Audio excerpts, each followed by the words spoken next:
मौलवी भी तागूत हो सकता है, मुफ्ती भी तागूत हो सकता है, इमाम भी तागूत हो सकता है, मुजतहिद भी तागूत हो सकता है जब वो जानबूझ के अल्लाह और उसके रसूल के हकामात के मुकाबला में कोई निजाम खड़ा कर दे या फतवा दे दे। तागूत कहते हैं हर वो हस्ती, हर वो बस्ती, हर वो शख्सियत, हर वो निजाम, हर वो कानून जो कुरान के मुकाबला में हो और मोहम्मद सल्लल्लाहु अलैहि वसल्लम के फरमान के मुकाबला में हो, उसे तागूत कहते हैं। आज वो लोग भी तागूत कह रहे हैं जिन्हें तागूत का माना भी नहीं पता और जो खुद तागूत के एजेंट हैं, जो खुद तागूत के मोहरे हैं। मैं ये पूछना चाहता हूं कि आगे आपने क्या इब्ने तैमिया बिठाए हुए थे, आगे आपने इब्ने कय्यम बिठाए हुए थे, आगे आपने मदारिस के तलबा बिठाए हुए थे। मदारिस के तलबा दूसरी या तीसरी क्लास का तालिब इल्म भी होगा, वो तागूत का जवाब देगा कि तागूत किसे कहा जाता है। आप किसी को जाहिल इस तरह नहीं कह सकते, क्योंकि मेरे दीन ने इल्म हासिल करने की कोई उम्र मुकर्रर नहीं की। फरमाया तलबुल इल्म फरीज़तुन अला कुल्लि मुस्लिमिन व मुस्लिमा, इल्म हासिल करना हर मुसलमान मर्द पर औरत पर फर्ज है। लेकिन इससे अगली बात कही उतलबुल इल्म मिनल महद इलल लहद, मां की गोद से लेकर गोर तक आपने दीन को हासिल करना है। हर 11वीं वाले दिन आप कहते हैं भैंस का दूध, गाय का दूध मैं बेचने के लिए दूंगा, क्योंकि इस दिन अगर मैंने दूध दे दिया तो मेरी भैंसों के थनों से खून आएगा, लिहाजा उस दिन दूध की छुट्टी होगी, बेचूंगा नहीं, लिहाजा मैं किसी का चढ़ावा चढ़ा दूंगा। तो ये यौमिन बित्तागूत है। और आप कहें नहीं, अल्लाह के कुरान में तो आ गई ये बात, लेकिन मैं नहीं मानूंगा क्योंकि मेरे जिसको मैंने बड़ा बनाया हुआ है, जिसको मैंने बड़ा माना हुआ है, वो इसको नहीं मानता, तो ये तागूत हो जाएगा। ऐ मेरे रसूल,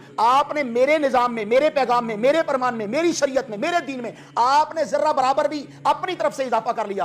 वलाउ तकब्बल अलैना बाज़ल अकावील लाखज़ना मिनहु बिल यमीन सुम्मा लक़तअना मिनहु अल वतीन। कि रसूल को भी दीन में इतना मुक़य्यद कर दिया गया है, उसके भी पैरामीटर्स अल्लाह ने मुकर्रर कर दिए हैं कि वो भी अपनी मर्जी से मसला नहीं बता सकता। तागूत जो है वो इस वक्त पूरे पाकिस्तानी कौम के ज़हनों पर सवार